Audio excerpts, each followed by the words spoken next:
Hello, everybody. Welcome to the OpenCV weekly webinar. Today, we have Kenny Davis with us, who is the CEO of ActionFace. This is the company that won the pitch contest in the entertainment and content technology category at South by Southwest this year.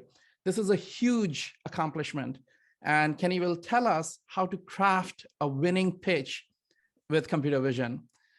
Kenny has also built multiple billion-dollar brands, which he will briefly talk about too. Also with us is Phil Nelson, who is the content manager at OpenCV. He's responsible for organizing this webinar and many other events for OpenCV. Welcome, both of you. Thank you very much. Yeah, Kenny will, I'll give you a chance to introduce yourself, but let's first quickly go with Phil, who's going to tell us a little bit about the format of the webinar and what we can expect during this webinar. Yeah, hey everybody. Good morning once again for OpenCV Weekly Webinar, episode 51, if you can believe it. It is me once again, the co-host with the co-most, the next best thing, Phil Nelson. As always, here on OpenCV Weekly Webinar, we do a couple of things. One is taking Q&A from you in the audience, so please use the little Zoom Q&A button at the bottom of the screen to ask your question at any time during the webinar, and we'll try to fit it into the flow of conversation as we can, or we'll also save time at the end for you for those questions we couldn't get to. I'll also be checking out LinkedIn, so if you drop your questions in the LinkedIn chat as well, I'll try to bring those in as I can. We'll also be doing a special giveaway today to a lucky trivia winner later in the episode, so stay tuned for that. Kenny, would you like to tell them what they'll win if they get our trivia question right?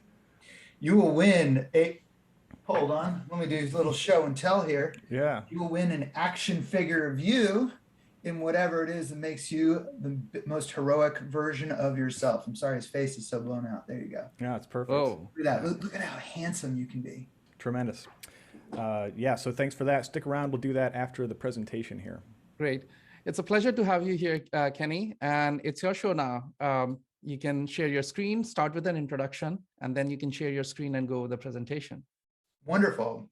Yeah, thank you so much. So let me start by saying I'm a marketing person by trade. I have worked in the high-tech side of large companies that you've heard of, like Hasbro and Activision for most of my career, but I am not myself the person who's driving the tech. I'm a marketing person, and so when we were talking about what we could do on the show today that would be useful to the community, what I was told and what I've prepared for you is, high tech is not easy to market. By nature, it's magic. I mean, nobody's seen it before, and that's what makes it so exciting. But it also, because humans are, averse to change, it's tough to sell something that no one has ever seen before. So, what I'll sort of tailor this around, and I appreciate as many questions as can come in because I want to make this useful to you, is what does it take to sell something that no one has ever seen before? What does it take to sell something that, has the promise of magic, but at the end of the day is a little scary because, you've never seen it before. So with that, let me actually start with, in case it wasn't clear, I'm Kenny Davis. The company that I founded with some people who I absolutely adore is called ActionFace. I'll introduce you to my co-founders as we go through this presentation.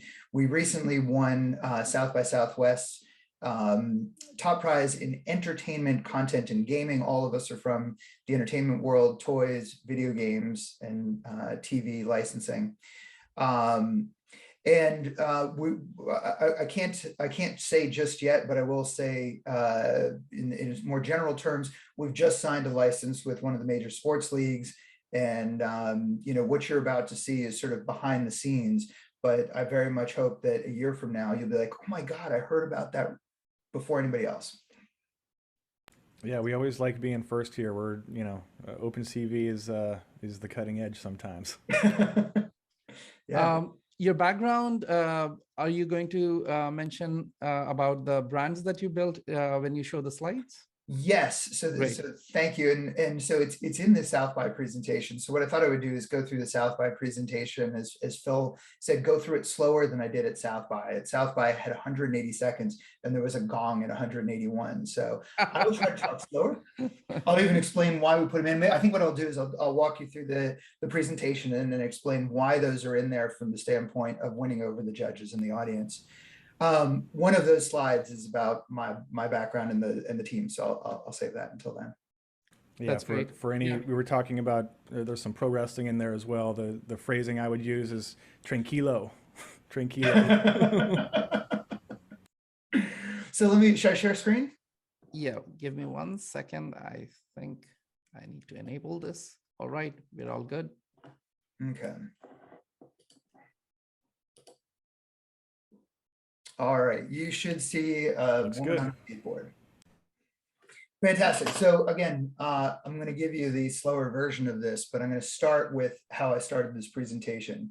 Now, I got to tell you, when you're standing in front of 500 investors and there's 4 judges on stage staring at you, being theatrical is really tough, but this is what I did. I said, every basketball superfan has imagined donning their team's uniform, hearing the roar of the crowd chanting their name, seeing their moment of greatness on the Jumbotron, and then being transformed into a legendary action figure. I'll stop here for a second. So what I wanted to do, and it, you know, if you can smile while looking foolish, people love it. So marketing is theater, but what I was trying to do was get people not into the miracle of what we're doing and how hard this technology is, and believe me, we've been working on it for 8 years, but just try to get them to go, why should I care? If you don't hook them with why should I care in the first 20 seconds, it doesn't matter what else you've said. So that was why, and you know, the more people smile, the more they care. So that's it. And you're making a personal connection too. It's you're not leading with the tech, you're leading with the feelings, which is important. Leading with the feelings, and there was more to this too, is that when you're on that stage, and this will be true for anything that you pitch, your investors are not so much looking at what are your margins, what is your, they'll ask you all those things once they get bored. Their big question is, you know, is this a unicorn? That's what everybody's asking nowadays, is this a unicorn? So being on the Jumbotron, and we can back this up, this is technology we now can do this year. We just need a Jumbotron to do it on, but this says unicorn, and you need that initial opening visual that says you've got a unicorn on your hands. Yeah, I agree. Leading with emotions, and also this element of surprise, right? You are completely, they go with wow, right? That's how it should start. There is no other way, because it's so competitive. You have to grab their attention, and then, you know, the first 20 seconds or so can make or break the whole thing. Yeah, give them the old razzle dazzle. It's like the 80-20 seconds rule. You know, 80% of your pitch is already taken care of in the first 20 seconds. Right. So then, you know, what we're actually selling today, our revenue generating product is the action figure. And we struggled a lot, you know, as we were telling our story, that as much as, you know, we think this is the Instagram and consumer products, especially if, you know, we hate the T word, toys, because that's what people compare this to, as toys, is Kodak. And, you know, any investor would have said, you know, so how much of Kodak's business can this Instagram thing take? And it's, you know, like, it's totally the wrong question. Right. You know, if you had your entire family as action figures, where you had grandma's face on her favorite, you know, heroic moment, and your son when he graduated from the Navy and the house burned down, you wouldn't go shop at Walmart and buy a bunch of action figures to replace them. It's insane. They're not the same thing, but people have a tough time with their categories. So that was why we actually decided to start with the Jumbotron, which felt more epic. But in fact, this is a massive financial opportunity, and we don't apologize for that. Right. I'm glad you brought up Instagram. One other analogy I'd like to give is, you know, when digital photography became popular on the internet, it started with Flickr. And what were people sharing off Flickr? They were sharing beautiful pictures they took, right? They would share pictures of scenes and, sceneries and whatever. Sunsets and buildings and architecture and whatnot. Whatever Yeah. they liked, right? They Yeah. were showing off their photography. And over the years, what has it morphed into in Instagram, they're not showing off their photography. They're mostly showing off themselves, right? Right. And their life. And their life. And if you think about it, the same transformation has happened in this action hero category as well. People used to buy Spider-Man, Superman, and the toy figures. Sorry for using the word, but No, please. action figures, right? Yeah. But now technology has enabled us to personalize it, and so the move is going to be in that direction, that you want to see yourself as the action figure. You want to take components from that action figure, but you don't really want a generic Superman. Right. And I'll get you're actually 3 slides ahead of me right now, but Yeah. let me come back to that point that you just made, because I think it's a really important point. All right, so the next slide was, again, now it's time to show people what we've got. So the core promise of this brand, the technology actually comes much later. The core promise of this brand is that we will create the heroic version of you, or we give you the tools to create the heroic version of you. Right now, what we have in our ecosystem is we've sort of divided this into 5 ways that people find their power. There's, music, or it's actually a bigger category of any sort of artistic self-expression. Triumphs, a graduation is a great triumph. Sports, fantasy, and fashion. These are all ways that people find their personal power, and that's what makes us fun. I mean, at the end of the day, we're selling fun, and the type of fun that we're selling is self-expression. But it's really important to people. I mean, one of the things I've always noticed when we're out in the field is the more people were sort of disenfranchised growing up, the more they love this. The more they say, I've never gotten this. We have one of the first round draft picks of the NFL saw us at a party, texted me the next morning, and he said, I want in on this. I want to be your spokesperson. And I said, I said, awesome. We're still negotiating that contract. And I said, what, I said, this is, you're not just looking for a check, clearly, because he's already gotten far bigger checks than I'm offering him. I said, why are you so excited about this? And he goes, I grew up in poverty. And he goes, I never got to see myself or anyone who looked like me look like this, but this is how I think of myself. Wow. It was awesome. And here I'll show one of this was a football player. Here's, I'm Neat. sorry, the light is so bright, but you guys get the point. It's very powerful. Yeah. I mean, representation matters, as they say. Representation matters.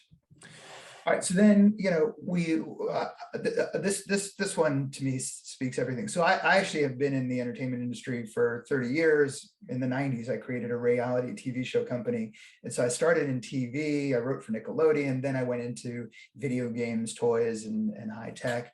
So as I've traveled through the entertainment world, one of the things I've noticed is that there's not just a social problem. You're starting to hear about this as a social problem, but it is a business problem.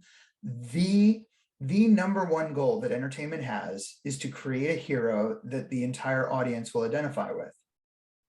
Mm-hmm. And, you could play the law of averages and you end up a Superman, but not everybody is going, I mean, you can sit in a dark theater and kind of imagine yourself as Superman. It's still fun, but there's this gaping hole, this opportunity in entertainment. Like I said, it's not just a social problem. It is a financial opportunity for the entertainment industry.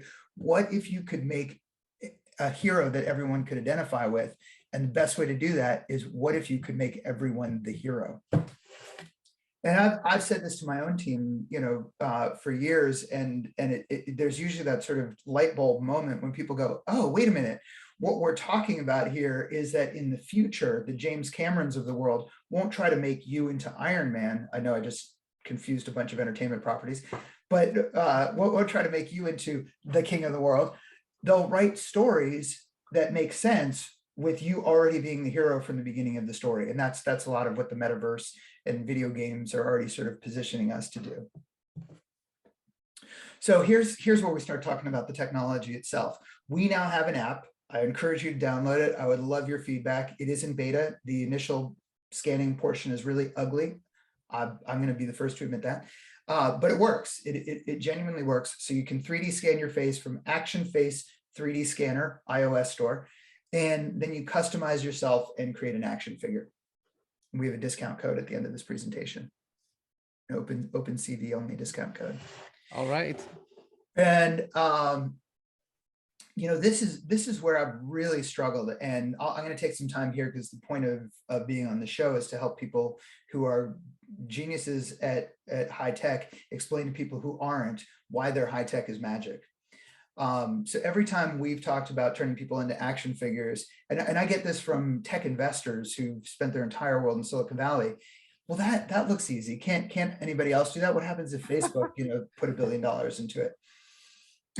Well, they did. Turns out it's not for lack of spending. So, you know, I've struggled with this for years. We've tried to, you know, talk about ML libraries and, you know, you know, it turned out even with the techiest of people, it's the common sense that seems to work the best. This slide works great. And then I'll tell you another story that that tends to work really well. So on our team, I'll show you the team in a second. On our team is the guy who was the lead for action figure design at Hasbro. And Hasbro is the action figure company: Star Wars, Marvel, G.I. Joe, Transformers, etc. Yeah, and with the licenses they don't have, they actually own the IP for. Right, that's right. Yeah, they sub-license out. Yeah. So Dave ran action figure design for Hasbro for a very long time, and during his tenure, 3D printing 3D scanning came of age. And he was part of the team that pioneered 3D scanning celebrities to create action figures. Now, I'm not going to throw anyone under the bus, but I will tell you that a beautiful and famous actress from the Disney world saw herself a super accurate 3D scan of her face, shrunken down and put on an action figure. And she got so mad, she threw it at him. And because just being accurate is actually not aspirational. That's right. And, you know, as I've told that story to investors, it's resonated far more than explaining how we clean up meshes and delight the eye sockets and, you know, even talk about removing double chins and widening eyeballs. Like, it's too much tech for tech investors. But what they do like hearing is you got a credible person on the team who had an action figure thrown at him by a famous person, and then show them, look, this is where we are, this is where Facebook is, you know, common sense. The common sense. Yeah, they say you never forget your first time having a celebrity throw an action figure at you. It's I know. I can't at this point, I can't even count. This is incredible. I mean, if you look at the difference, right, it is, I mean, the action figure here, the animation that you're showing, there is so much that has gone into it, not in terms of technology. I mean, I'm pretty certain that the technology is very high class, but in terms of art that has gone into it, you know, there are very few people who can pull this kind of things off, right? Look, for example, the whole environment, the lighting, etc., right? It is making you into a hero, but not just that, the little subtle things. He walks with a swagger, and the Facebook avatar doesn't have legs. You know, there's so much more. There's so much more personality. Yeah, that's right. So yeah, it's you know, very few people and very few companies can pull this thing off, right? I mean, it's almost like Pixar kind of animation where you need that art meeting science. Otherwise, this thing doesn't work. You nailed it. You nailed it. I think that what we're in the business of is not technology. We're in the business of magic, and Sweet. you've got to have art and science. Yeah. And that's true if you're even if you're creating, B2B cameras and robotics. At the end, I'm not convinced that you've fully realized your financial potential unless you are communicating magic to your customers. Right. And the other thing I really like what you mentioned is that people don't want reality. Reality sucks. People, we were in photo editing business before. I was the founder of a company that did virtual makeover for women. Women could upload their own picture and apply makeup virtually. Again, we focused so much on tech. We did not focus on the aspiration part of it. But we failed. I made $0 million from that venture. And but whenever we talk to these large beauty companies, and they would say that, oh, we want accuracy, and we actually got their makeup products and did experiments to prove that under such and such lighting condition, our rendering was accurate. And they would say, no, this is not accurate, right? What they meant was that this doesn't look like my marketing material. So what we did was I told my team that forget about realism, right? What we want is Photoshop realism.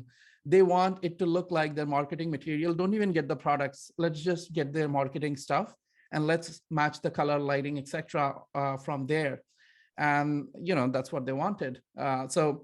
That's another thing I wanted to bring up, that people don't necessarily want reality. They want fantasy. That's right. That's right. Yeah. Beautifully said. We we always think of ourselves not so much as or what we do think of ourselves as storytellers. And so if you're going to tell a story where you're a hero, you're already in fantasy world. Yeah. So let me take this back. So you mentioned, what's the background, sort of how do we get here? So let me start with my background, which is long ago. I mentioned I had started a reality TV show company right out of college in the 90s. And my passion was actually not tech yet at that time. I just wanted to launch new brands. I wanted to create things that had never been seen before. That was sort of my passion. And what I stumbled into is that the way to do that is to be involved in high tech. And after, sort of leaving that TV company behind, going to business school, graduating, I at that point I was starting a family, so I had to go work at big companies. But I sort of worked my way into this role, very unique role within entertainment, which was the guy who launches new brands. And invariably that became the high tech guy. And over a 10-year period, I had 3 brands that went to #1 globally by revenue within their category. So that was Bakugan, which made 400 million in the first year. Then I moved to Activision, ran Kids and Family, and launched Skylanders, biggest new brand launch of all time for kids. $800 million, and then went over to Hasbro to run the high tech group. And our first brand was Furby, which was $350 million. And I was in 2014. I was actually in China for working on a Furby specifically for them, and got the call that our CEO had gone to CES and discovered 3D printing, and we're going to get into 3D printing. And the next thing, we were trying to figure out, like, what can you do in 3D printing? Like, we were trying to make a 3D printer so kids could make their own toys. And it was like, okay, wait, that's 20 years from now. Like, what can we do this year?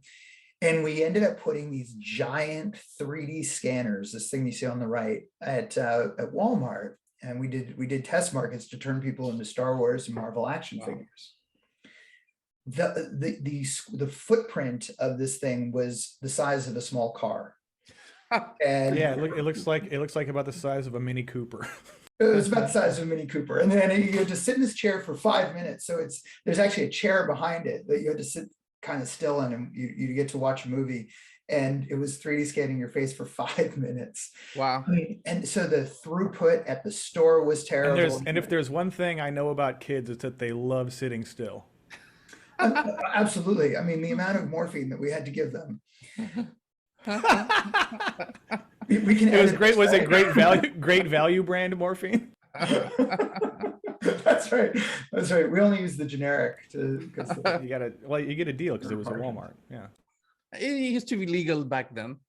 that's right. But yes, in the halcyon days of 8 years ago. So, so we had booth operators who we had to pay. We had the giant square footage. Walmart at the time had a store wide. They were looking for like $15 million per square foot per year. I mean, like the hurdle rate of this was just insane. So there was no way you could scale at that point, but we had lines. I mean, on a per store basis, the sales of this quote unquote toy were just phenomenal. So I had several meetings with the C-suite of Hasbro going, how can we make this work?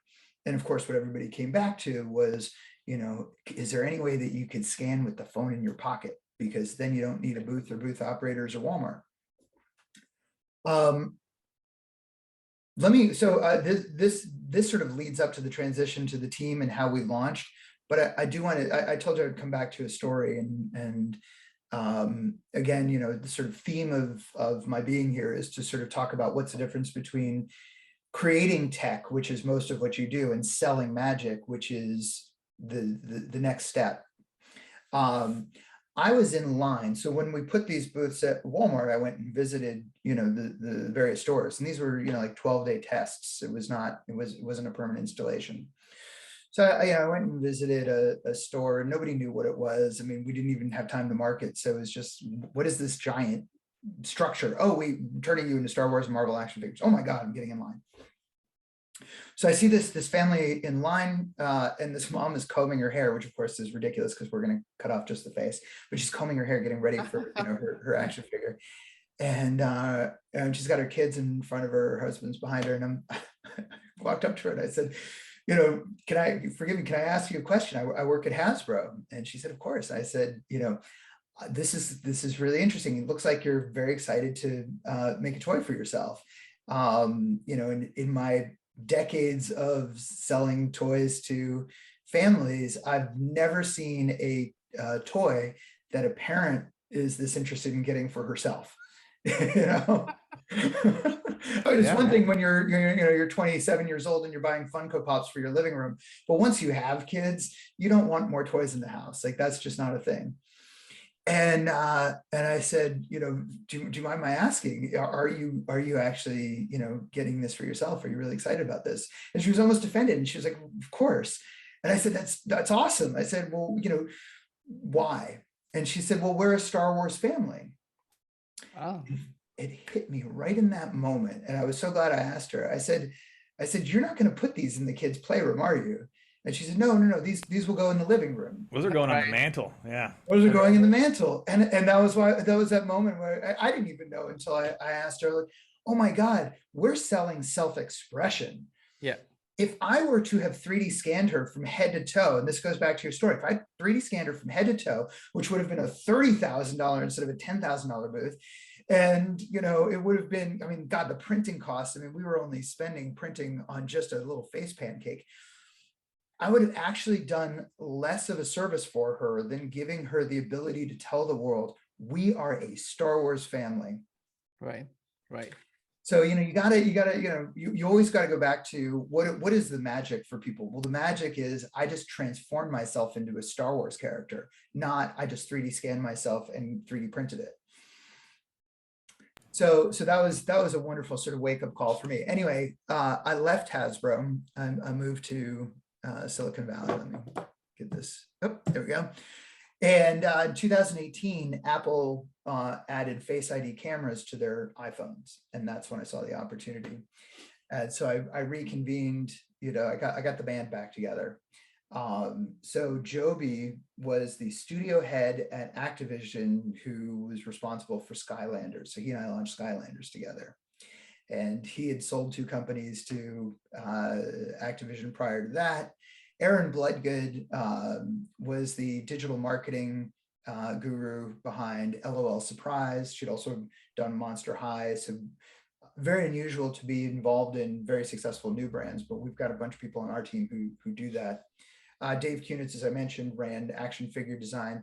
Luther Miller, originally an investor, but had deep experience with privacy and security, having built web architecture for Intel and Goldman Sachs. Don Marini ran all of engineering for Hasbro, and was sold that the future, this while we were at Hasbro together doing the pilots, I told him 20 years from now, we are going to be embarrassed. We're going to be embarrassed that we used to spend $100,000 on tools and setup to create our product, in a different country, ship them for it takes 3 months to get them, and just burning oil for no reason. It's more like 9 months these days. 9 months these days. Yeah, back then was the halcyon days of pre-COVID. And then we're going to leave them in a warehouse in Chino to see if anyone wants to buy them. And at the end of life, we're going to burn or destroy 20% of them. Wow. And I said, we're going to be embarrassed that we did that when the technology exists today to, in every country where you sell the product, you make the product, and you don't make it until after you've taken the credit card. Yeah. Which is the environmental footprint is a fraction. And in fact, the cost is, as 3D printing seems to be coming down at a Moore's law pace, it's like 17% reduction per year on average. And I said, you got to get into 3D printing, man. It's not going to be that long before people look back and go, it was insane what we were doing in China. Right.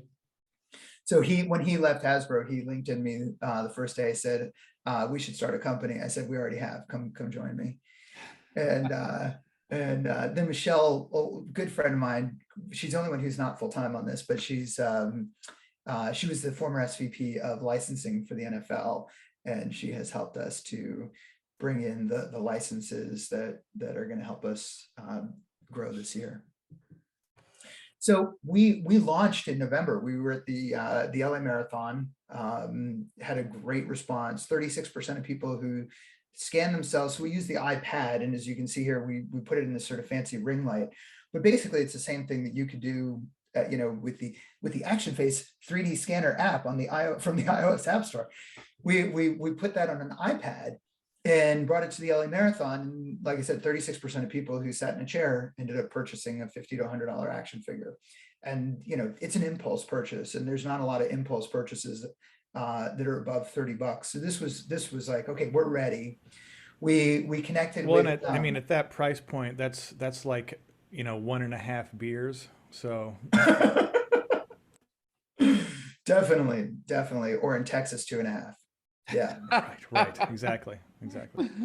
So we decided, okay, we're ready. We actually thought, let's keep it quiet. We connected with the NCAA, and we got into the ESPN bowl games. This is the football championships for college.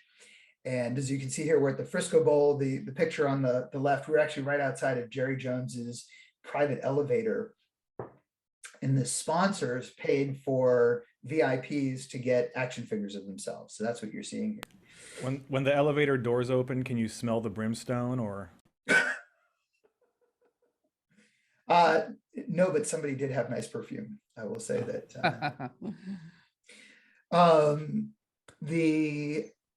So it was a hit. We had a net promoter score of 9.74. These were given to people, so we didn't get to see what the conversion rate would be, but the sponsors were very happy. The net promoter score was happy. We'll be doing more business with folks. And from a logistics perspective, we're like, okay, this is working. Crazily enough, we had kept it quiet because we weren't sure if we were going to mess the whole thing up. And Sports Illustrated wrote about us. So I got a call from one of the professional football teams asking if we could come out and work with them. So we will be doing that. I haven't inked the deal, so I can't say what their names are, but we'll be doing that at the beginning of next season. So, what we decided this year is going to be is taking this model and scaling it at stadiums and theme parks. My ultimate dream is that we're at Harry Potter theme park and there's a sorting hat over every iPad, and kids of all ages, if you will, grownups too, will want to turn themselves into a wizard at Hogwarts, and that we've got some great deal with Warner Brothers and Universal Studios, that little animations of you are showing up in windows because you turned yourself into a wizard at Hogwarts. Also working with the sports stadiums. Again, I want to see animations of you on the Jumbotron, and I want people buying quote unquote bobbleheads. Now people seem to refer to what we've got as bobbleheads. Yeah, I was actually, that the first thing I thought was like, I wish these heads bobbled a little more.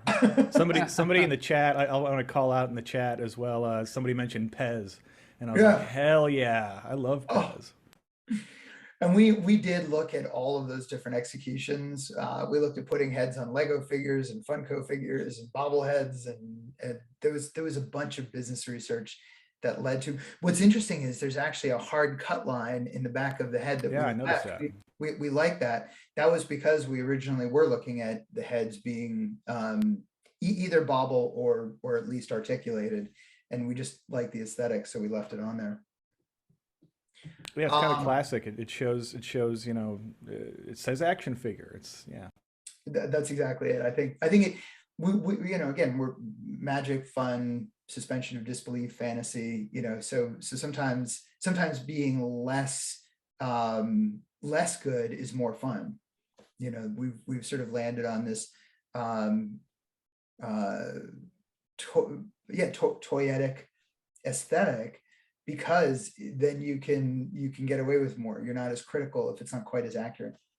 Yeah, the uncanny valley, you don't fall into the uncanny valley when you're trying to make it very accurate.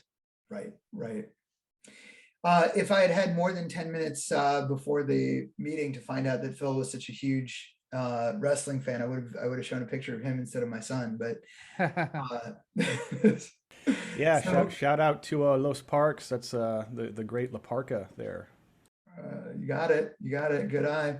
So one of the things that we've discovered in being out there is that as much as I think everybody wants to give this as a gift to somebody else, we're all a little bit narcissistic, but we're also a little bit embarrassed of our narcissism. So you need that sort of that is a truth bomb, Kenny. Hey, you are absolutely correct. So just making an action figure of yourself can make you a little self-conscious, but putting yourself with your favorite celebrity, knocking the ball out of the hands of LeBron James, I mean, that can be a lot of fun. Yeah. So have you met Danhausen yet? We need to get Danhausen on here. We'll talk after the show. Fantastic. Listen, anybody listening, if you got celebrity contacts for me, let me know. Anyway, what we found is that this tends to be the thing that people most want, is me and my favorite celebrity.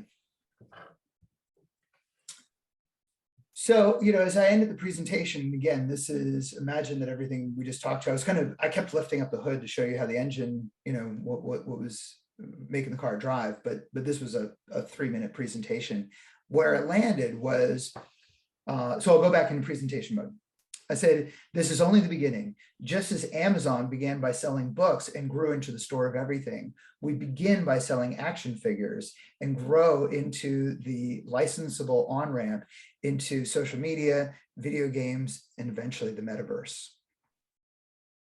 And what we're trying to do there is, again, I started with the unicorn, ended with the unicorn. And it's true. I mean, I'm not making up a story in order to get investors. The vision for our company has always been, we're developing a software platform. We're not making action figures. And we can white label these with everything from, Barbies to UFC fighting.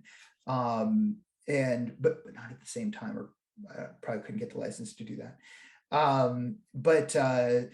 The business opportunity is not, we've created this as a 3D model for 3D printing, but we've created you as a 3D model across platforms. And so I wanted to make sure that was clear, both right at the beginning and right at the end.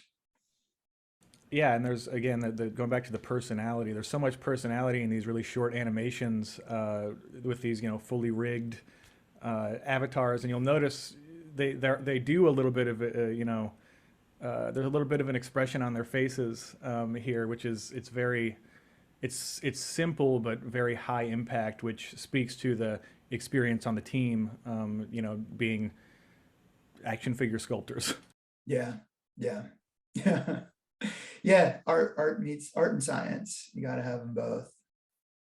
So that was it. And then if anybody would like to scan that, you can go to our website. I have 2 more slides that are specifically for this audience.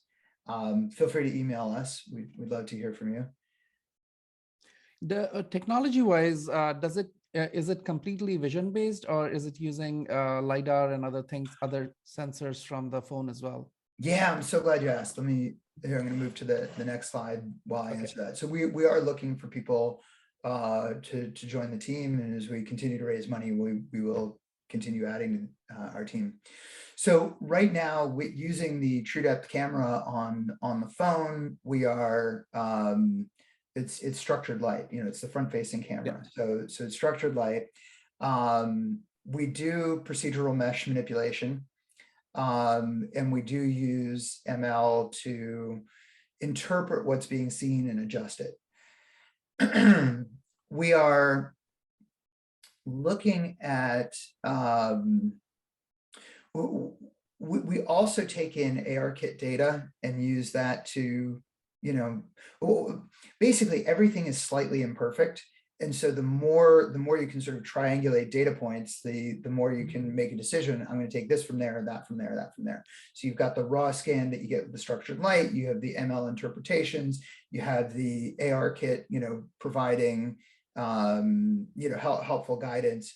And then another thing that we'll be adding in very shortly is there's been a lot of work in 2D to 3D.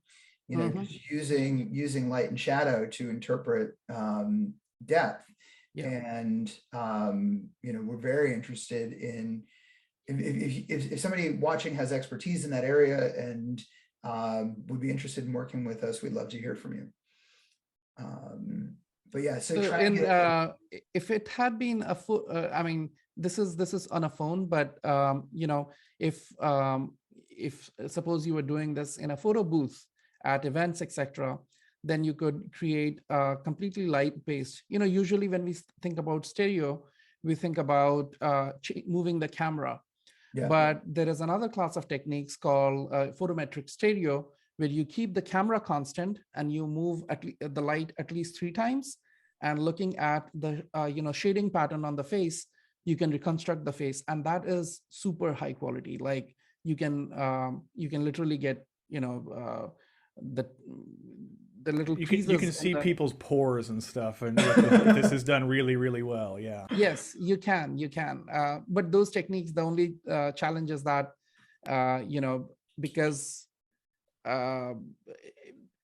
it's not simultaneously captured, right? You have to keep still, and then you switch lights, and switching lights you cannot do unless you're in a studio, right? So yeah, that's the challenge. But yeah, there are techniques like that which allow you to do in a studio setting.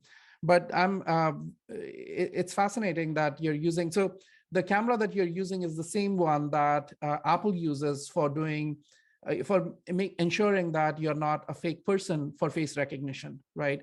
It is creating this mesh by doing structured light. It's throwing out light in the scene. It hits your face, and they're able to measure that it's a 3D face of you, and it's not a fake one. So it's the very much like the tech is very similar to the structure sensor tech from my old occipital days, which makes sense because some of my old coworkers at Occipital worked on it at Apple.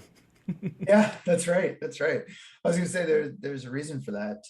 It is no accident. There's no accident, but it is right now. It is some of the reason that we use it is the fact that it's ubiquitous. 5% of Americans who have smartphones have a Face ID phone. Right. And also the one who are ready to spend money.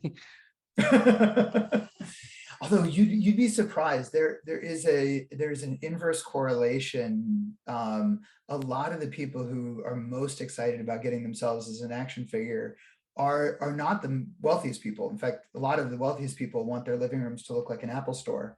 Um, Ah, Yeah, they don't want interesting. anything in there. It's yeah, the it- aspirational minimalism. Exactly, exactly. And there's just different aesthetics that go with different socioeconomic classes, but there's a group of people who are like, yeah, I want to show off. And Right. then those people are actually our best customers. Nice, nice. Let me, so I put this up for a little bit so people could see, if you're interested in working with us, we'd love to hear from you. So here's the 40% off code. Awesome. OpenCV, we'll keep it live for the entire month of April. Make an action figure. Like I said, this group, I'm not worried about this at all. The scanner is in beta. It's a little clunky. But in some ways, I almost think that's going to be more fun. But scan yourself 3 times before you commit. The first time you're gonna be concentrating so hard you're gonna look a little stressed out. Second time you'll smile. Third time, make your action face. I guarantee you, your action figure will look cooler. The third time's the charm. Third time's the charm. Is there are there any limits on shipping? Or is this U.S. only or?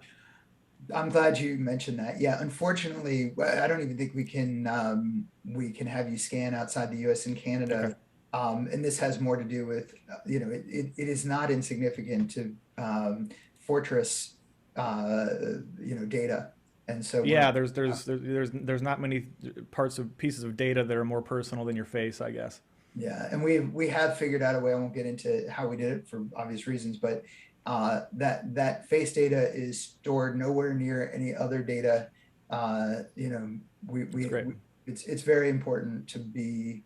We're entering a world of sort of new territory because we're capturing a lot of data, and so privacy and security is really important in this world. Yeah, if you don't take it seriously now, you're just setting up a time bomb for yourself. Yeah. Um, Yeah. And I'm glad that you're going slow on this, especially with privacy, instead of, moving fast and breaking things. Yeah, Yeah. bingo. Man, we're hitting Zuckerberg hard today. I should not do that. I hate that guy. Except Steph, if you want to buy us, let us know because Yeah, I don't even need the second part. They can't buy OpenCV.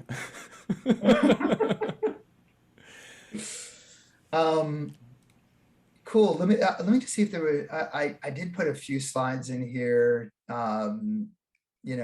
We. Oh yeah, this is awesome. I'd love to see some of the process here. Sure. So we 3D print at domestic factories. So as we expand around the world, it won't all be produced in the U.S. obviously. So if we I mean, let me guess, Fullerton. No. Well, we actually, so we are partnering.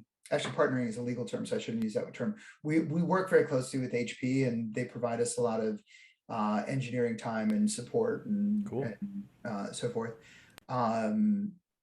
And because of that, I think we've figured out that about 75% of their printers are available to us throughout the United States and Canada. So these are third-party contract manufacturers, but because of our relationship with HP, if we were to scale tomorrow, we would have access to all of these different printers in a heartbeat because they've helped to pave the way. So when you order, it shows up at your doorstep in 2 weeks. That's really interesting. You're taking even a step further than what you said earlier, which is printing domestically, printing spinning these things up in the areas where they're being used. Yeah. But also even just geographically closer, like you could, get it printed in Chicago if you're in the Midwest, right? I love that. That's great. It makes a difference because people care. People, every day matters. So our goal is 3 time zones. Sorry, Mountain Time, but That's not a real time zone. Mountain Time Mountain Time knows what it did. It knows what it did. So here are our 2 price points. $100, and then we got our mini me's for $50. This is there to sort of open that mind. Again, everything we're selling to the investors, and believe ourselves. When I say selling, sometimes people think that's a synonym for lying. It's a synonym for explaining. is that, and I use this, so we got Disney Princess up here and we have Harley Davidson, how many software platforms are equally as viable for those two brands? This, of course, is my big, hairy, audacious goal. And then, it's always good to show your competition and respect your competition. I mean, there are 3D scanning booths at, malls, and it's actually a really fast growing business. 27% growth year over year up until COVID. COVID was terrible for it, but, and these are just hyper accurate versions of you. In our research, we found that nobody, I don't have the right percentage, I always say 1%, but it was qualitative research, but it just felt like nobody actually wanted to know how big their butt really was. So it was like, it was always the kids who were like, oh my God, this looks amazing. And everybody else was like, I don't, but this has a bald spot and I don't have a bald spot. So again, they're like, oh yeah, there must be something wrong with the cameras. Yeah. And believe it or not, a big part of, we started work, so I had my team that did this at Hasbro. It was all new technology when we started in 2018 as ActionFace. So there's none of the technology, but still we had learned a lot, and we took, the problem statements into the new company. And one of the things that we had learned was you got to automate the whole pipeline, because as a business, labor is your biggest expense. And so even though, our competitors have, well, the 3D scanning booths have these giant 3D scanners, they're doing these massive calculations, they still have to use touch-up artists, often, offshore touch-up artists, in order to be able to make this 3D printable. Ours are 3D printable the minute that your thumb hits buy on your cell phone, it can be sent to a 3D printer. And that cut our cost of goods in half. Wow. This was a surprisingly big market that we stumbled into. There's 17% of gifts given in this country are given by corporations. And you've probably gotten them, and you've probably given them to Goodwill. Except for the very high quality swag given to us by our good friends at RoboFlow.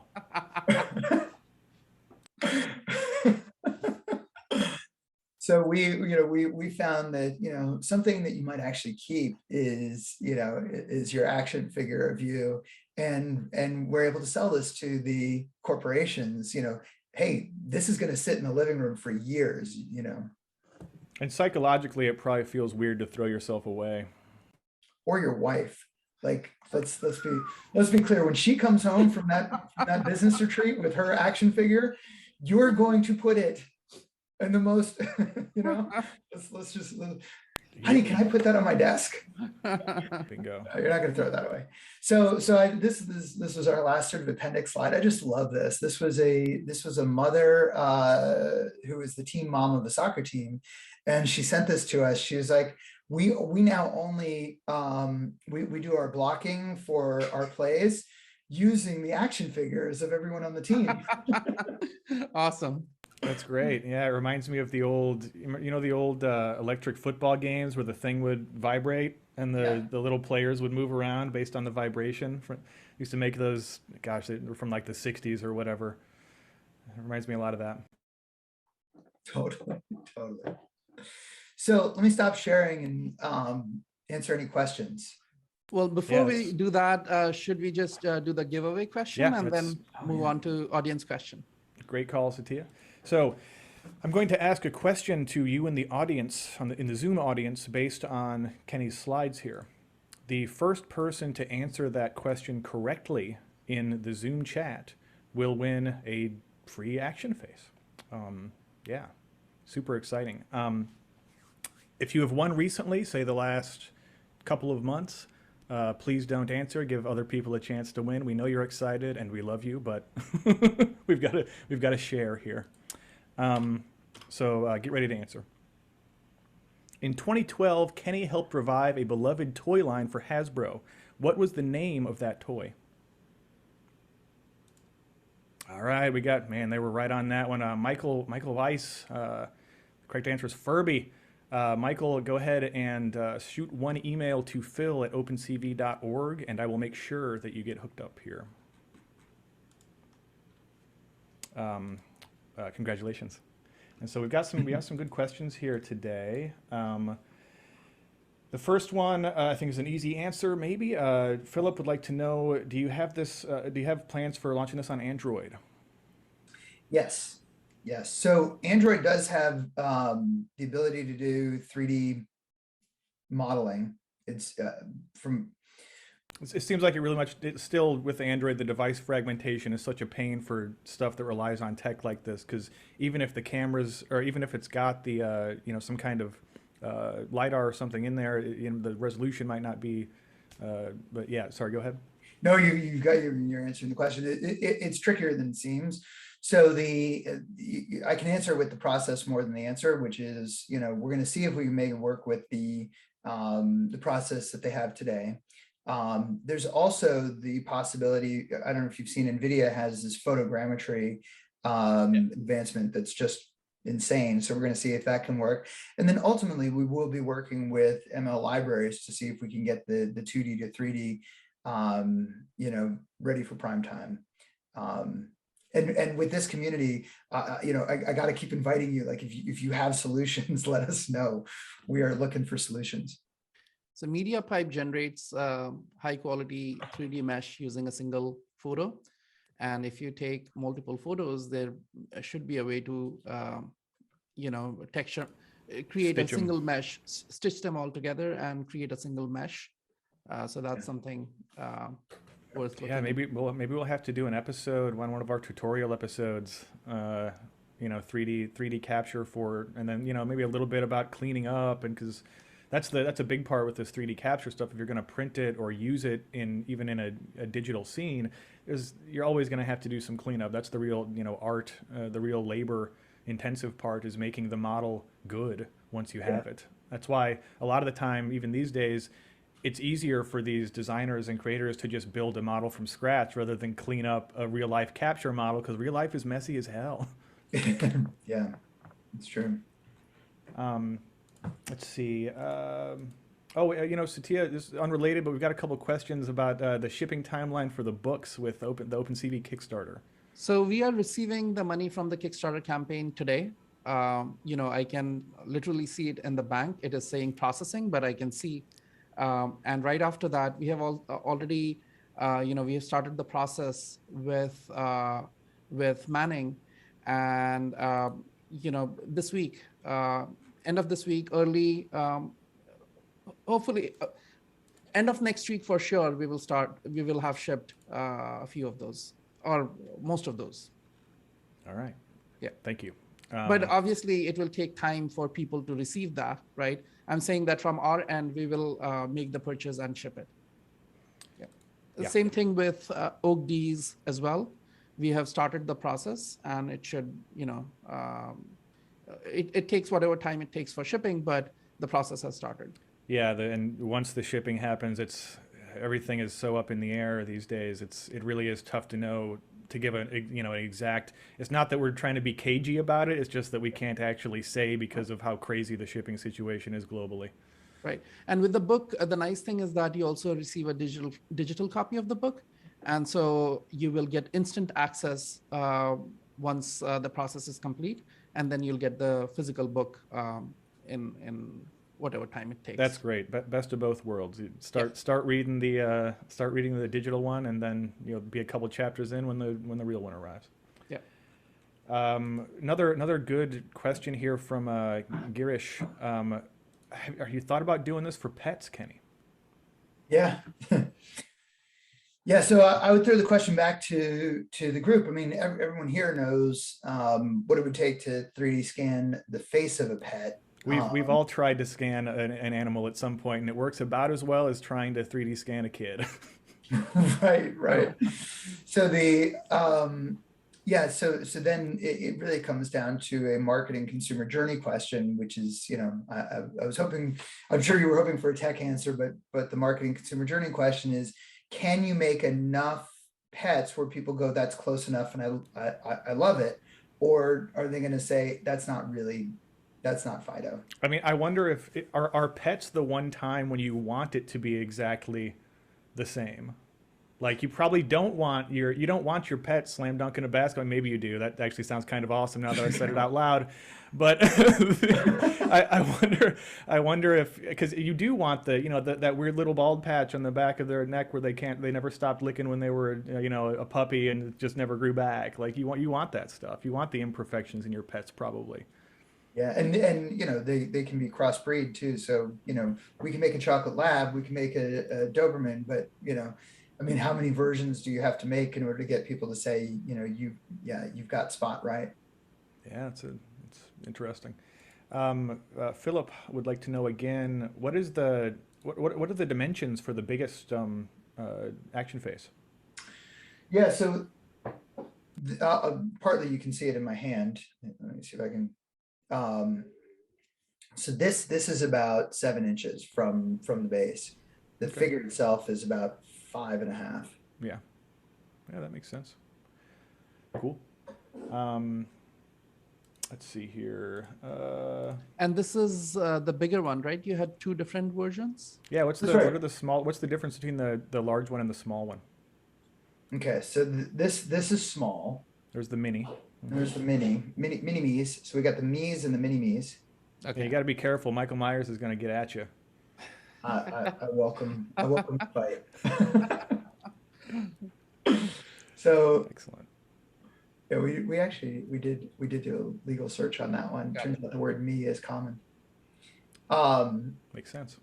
Yeah. Wait. Well, and Vern Troyer has passed away, I believe. So. I know. It's very sad. Anyway, so that's the me's and the mini me's. Love it. Cool. Yeah, we're getting close to the end. I wanted to do so. As a lot of people know, last week we had the premiere of the OpenCV AI game show. Thank you so much to everybody that tuned in for that. It was a lot of fun. I hope that it was a lot of fun for you as well. If you did watch it and liked it, drop us a line on LinkedIn, post about it. It only helps us. The more people talk about it, it makes it more likely that we'll be able to make more. One of the features on that show was a segment we called Wrong Answers Only, wherein our contestants on the show gave the best wrong answer to an AI-generated animal that I built using VQ, GAN, and Clip. What we're going to do now is show that segment from the show and encourage you to go vote for your favorite. When we announce the winner's charity will win an additional $500 from our generous sponsors at Intel OpenVINO Toolkit. But also we will select from among people who have voted. We will select 5 OAK-D lights. So we'll give away 5 OAK-D lights. Just to give you an idea, the response has been, we probably did not communicate it well during the contest. So response has been very mild. You have a very high chance of winning if there's a very good chance that you will win a free OAK-D light if you vote here. All right. Now it's time for Wrong Answers Only, where you and the audience decide which contestant gave the best response. Visit opencv.org/game show to vote for your favorite. This image was generated by a method called VQ GAN plus Clip. What is the name of this rare and majestic animal? What do you think that image was, Kieran? Storm bunny. You think it's a storm bunny? I was gonna call it Hyper Bunny. No, it's called the Storm Legend bunny. Okay, are you sure? That's what you think it is? Okay, all right, we'll go with that. It's, I guess, final answer, gonna go with Storm Bunny for this. No, go Storm Legend bunny. Kieran's gonna be a great manager Bunny? someday.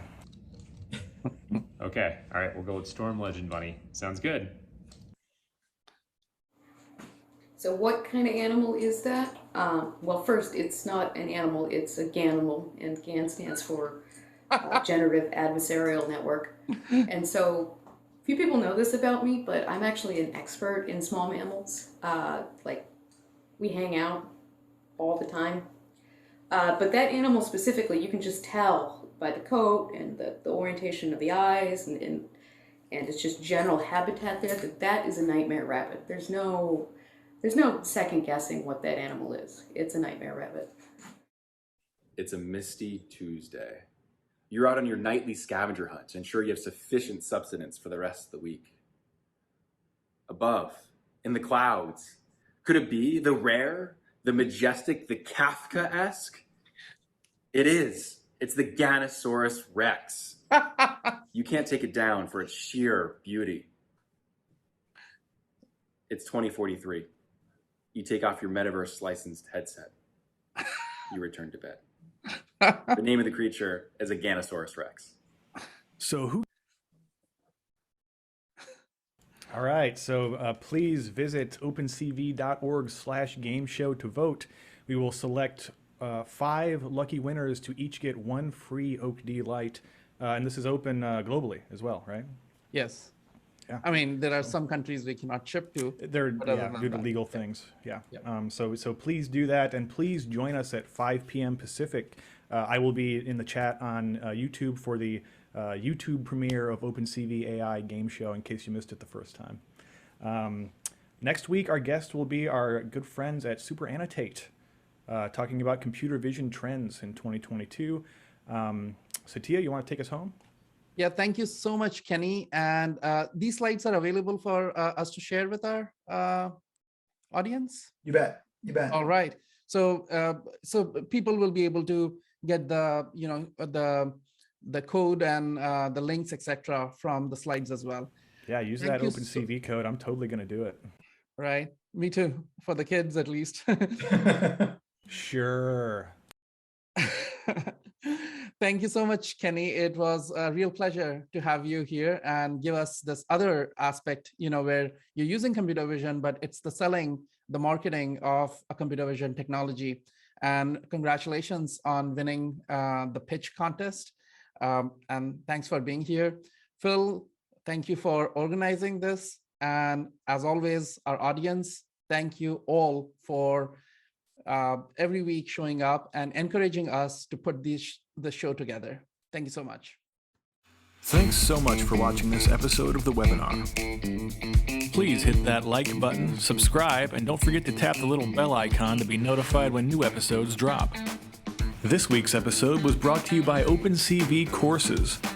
Learn computer vision and AI from the best at opencv.org/courses. If you'd like to be in the audience next week, subscribe to the OpenCV newsletter.